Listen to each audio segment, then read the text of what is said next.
I'd like to introduce the President of the United States, Barack Obama.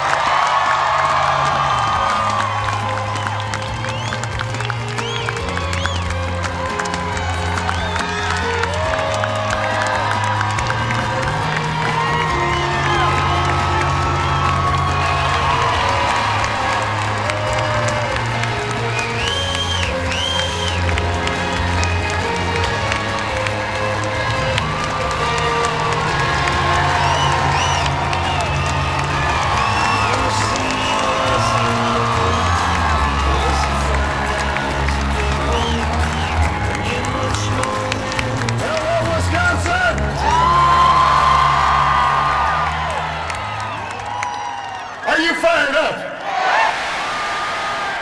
Are you ready to go? I cannot imagine not being fired up after listening to Bruce Springsteen. And I can't thank him enough for everything that he's done for this campaign. He is an American treasure. He gets embarrassed when you talk about him that way. But he tells the story of what our country is, and what it should be, and what it can be. And I get to fly around with him on the last day that I will ever campaign, so that's not a bad way to end things. This is an incredible crowd, and it's good to be back.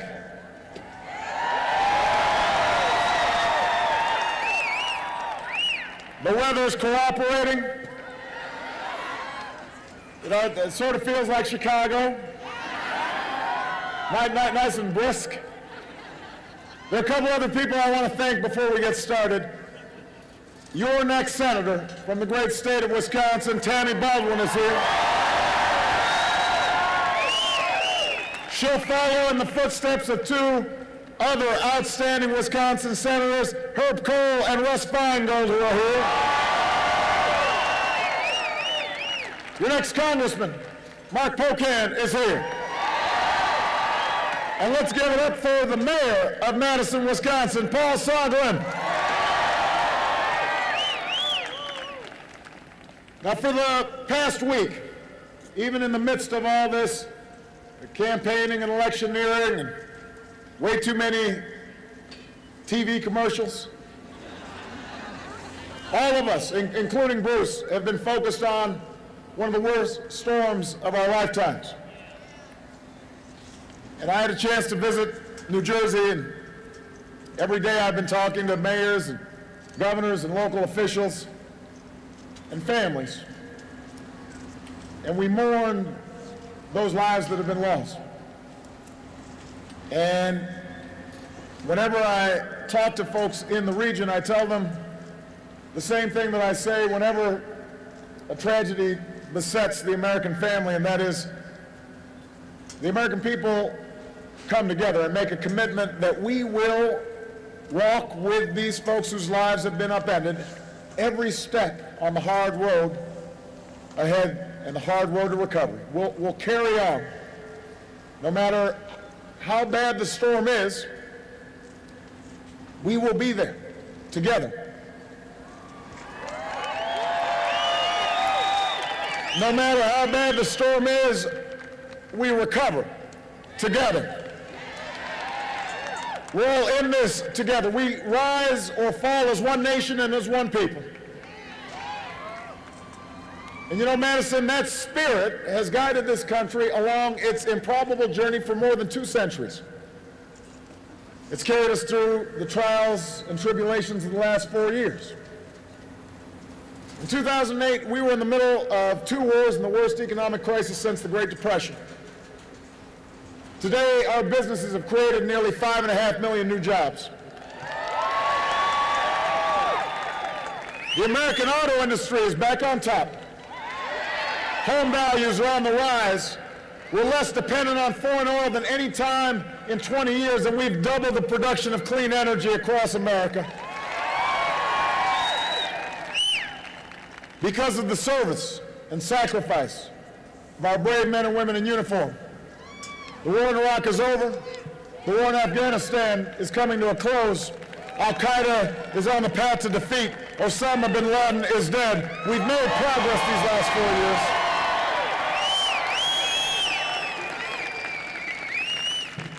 We've made progress these last 4 years, but the reason we're all gathered here, in addition to listening to Bruce, is because we know we've got more work to do. We've got more work to do. As long as there's a single American who wants a job but can't find one, our work is not yet done. As long as there are families working harder and harder but still falling behind, we've got more work to do. As long as there's a child anywhere, in Madison, in Wisconsin, in America, who's languishing in poverty and barred from opportunity, our work is not yet done. The fight goes on. Our fight goes on because this nation cannot succeed without a growing, thriving middle class and sturdy, strong ladders for everybody who's willing to work to get into the middle class. Our fight goes on because we know America's always done best. We've always prospered when everybody gets a fair shot. And everybody's doing their fair share. Everybody's playing by the same rules. That's what we believe. That's why you elected me in 2008, and that is why I'm running for a second term as President of the United States.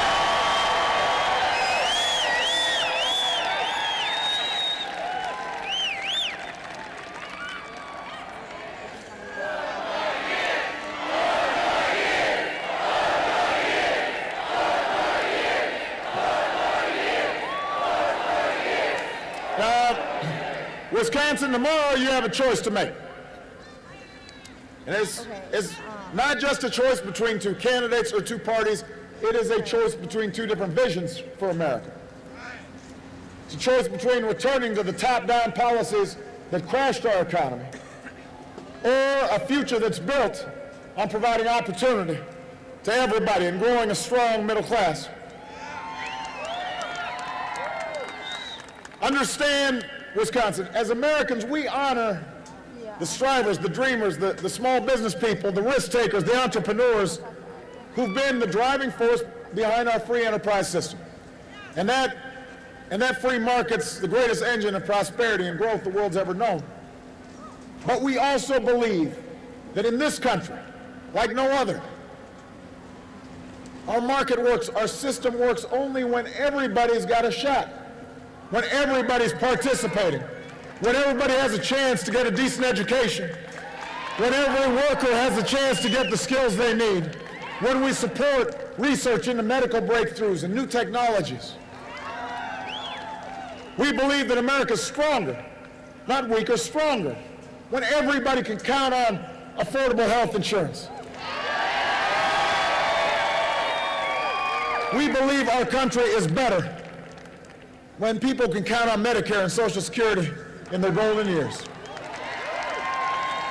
We think the market functions more effectively when there are rules in place to make sure our kids are protected from toxic dumping, to make sure consumers aren't being taken advantage of by unscrupulous credit card companies or mortgage lenders.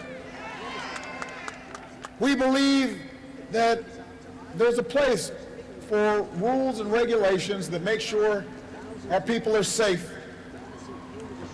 And we also believe there's some things politicians should stay out of. For example, we think that folks in Washington, especially men, should not try to control health care choices that women are perfectly capable of making themselves.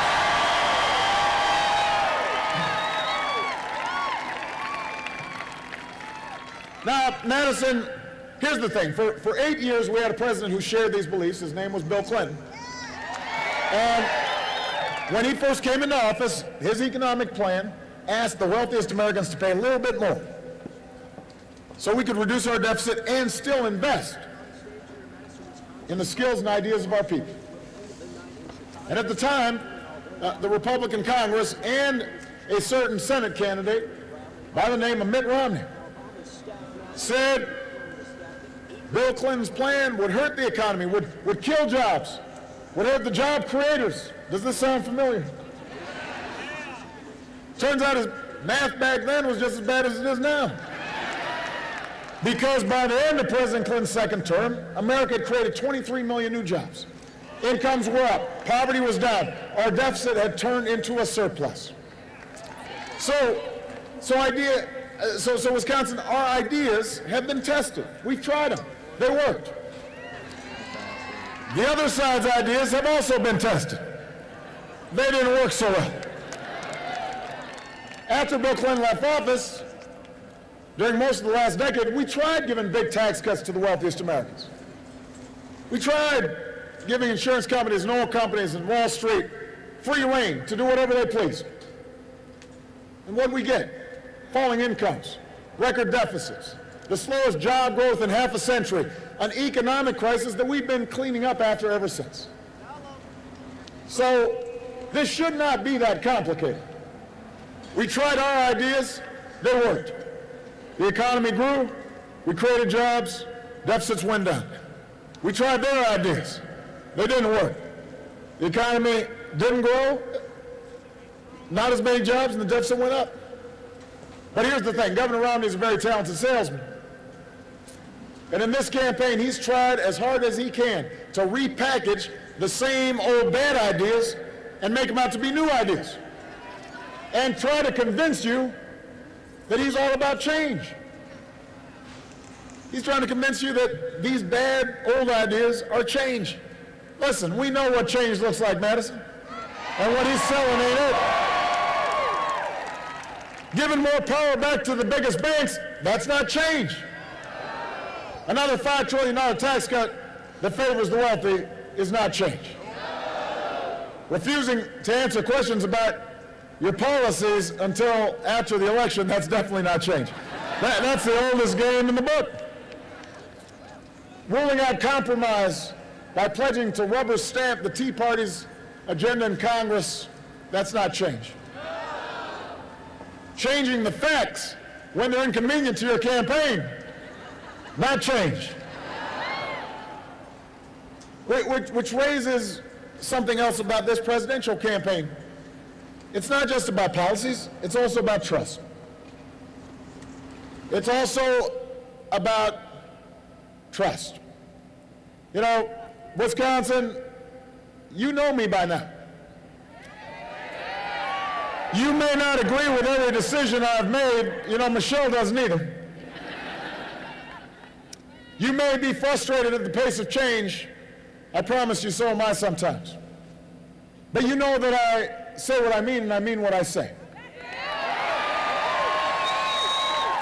I said I'd end the war in Iraq, and I ended it.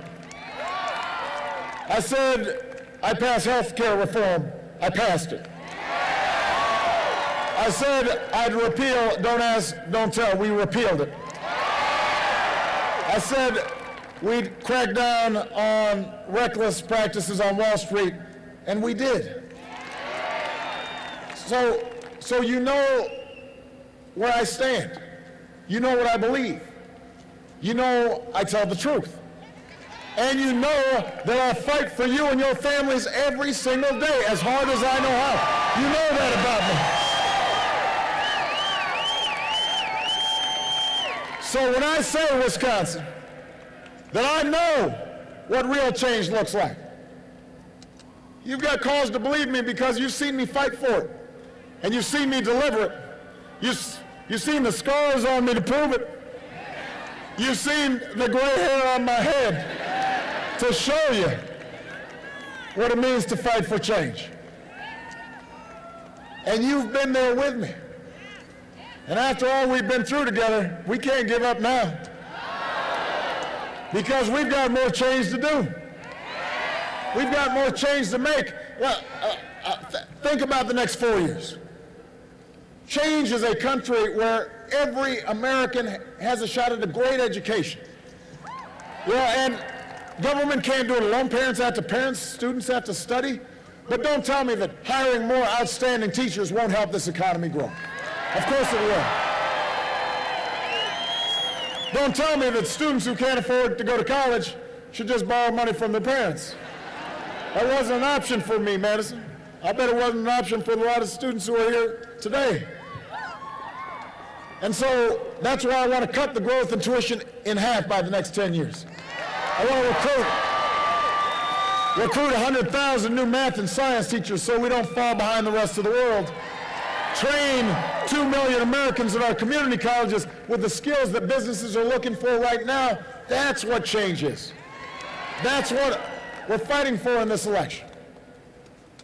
Change comes when we live up to this country's legacy of innovation. You know, I could not be prouder that I bet on American workers and the American auto industry. But what makes me really proud is we're not just building cars again, we're building better cars. Cars that by the middle of the next decade will go twice as far on a gallon of gas, which will save you money, help our national security, help our environment. And that kind of innovation, that kind of ingenuity isn't restricted to the auto industry.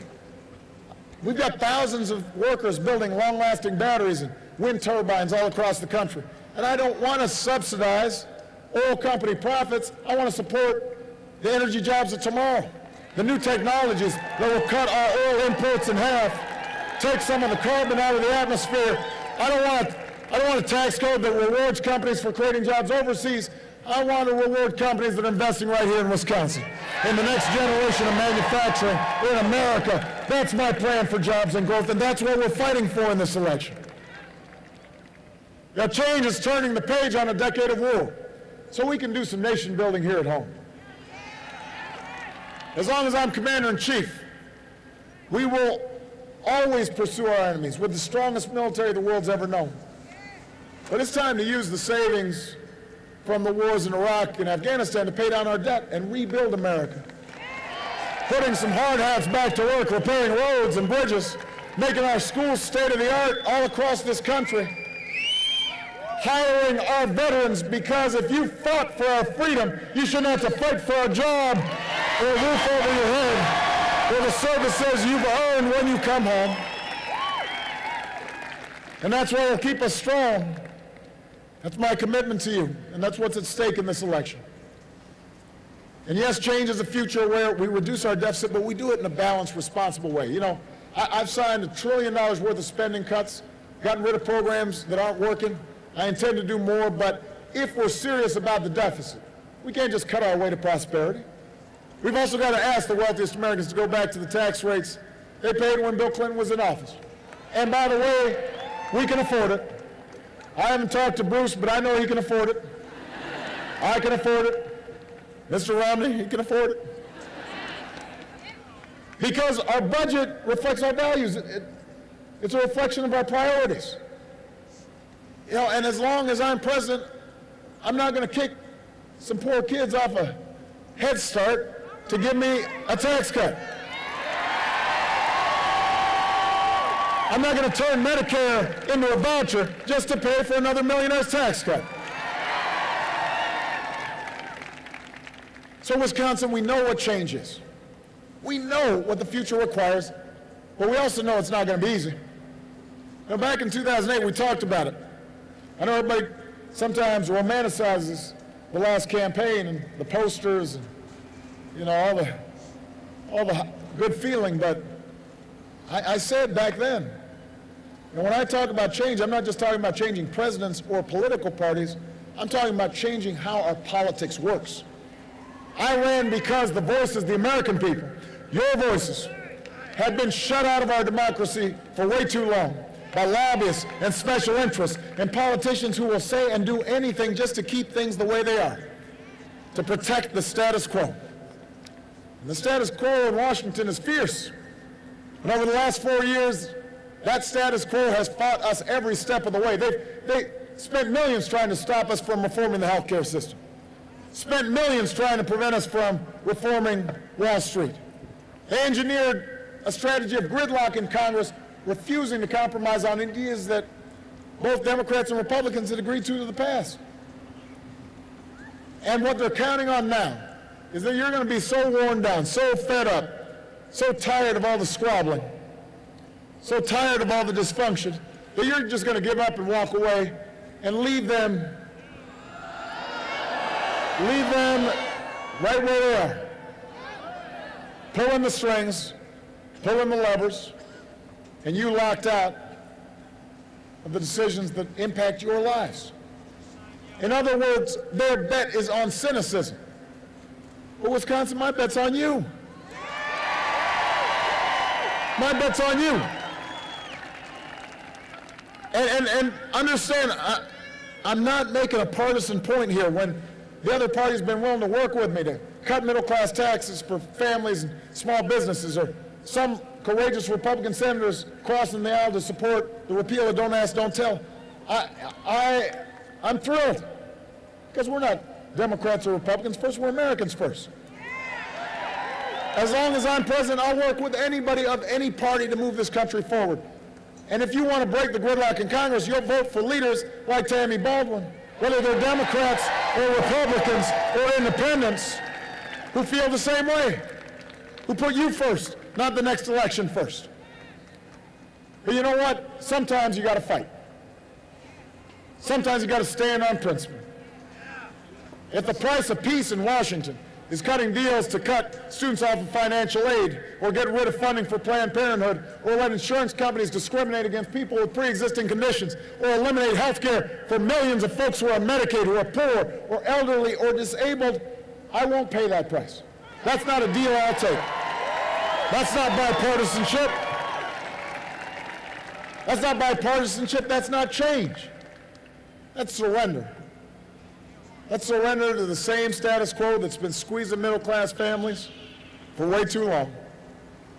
That's not why I ran for president, to leave things the way they are. I'm not ready to give up on that fight. I'm not ready to give up on that fight, Wisconsin, and I hope you aren't either. Now, the folks at the very top in this country, they don't need another champion in Washington. They'll always have a seat at the table. They'll always have access. They'll always have influence. That's the nature of things. The people who need a champion are the Americans whose letters I read late at night after a long day in the office. The men and women I meet on the campaign trail every day. The laid-off worker who's going back to community college to retrain at the age of 55 for a new career. She needs a champion.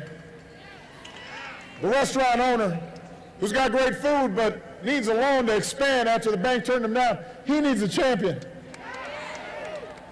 The cooks and the waiters and the cleaning staff at a Madison hotel trying to save enough to buy a first home or send their kid to college, they need a champion. The auto worker who never thought he'd see the line again and now is back on the job filled with pride and dignity, because it's not just building a great car, it's not just about a paycheck, it's about taking pride in what you do. He needs a champion. A teacher in an overcrowded classroom with old, outdated textbooks, digging into her own pocket to buy school supplies, frustrated sometimes, not getting the support she needs, but knowing every single day she might make a difference in that one child's life, and that makes it all worth it. She needs a champion.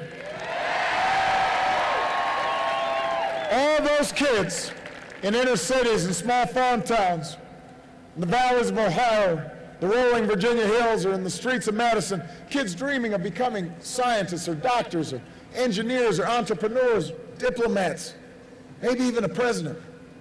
They need a champion. They don't have lobbyists. The future never has as many lobbyists as the status quo, but it is the dreams of those children that will be our saving grace. That's what will propel us forward. That's what will make America continue to be this shining light on a hill. And that's why I need you, Wisconsin, to make sure the voices of those children are heard, to make sure your voices are heard. We have come too far to turn back now. We've come too far to let our hearts grow faint.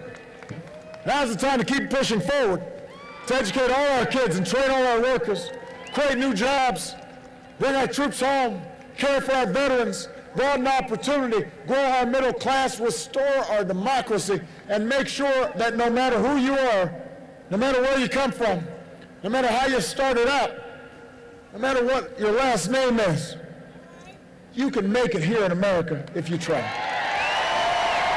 And Wisconsin, that's why I need your vote. And if you're willing to work with me again and knock on some doors with me, make some phone calls for me, turn out for me, we'll win Wisconsin. We'll win this election. We'll finish what we started. We'll renew the bonds that bind us together. We'll reaffirm the spirit that makes the United States of America the greatest nation on earth. God bless you. And God bless the United States of America.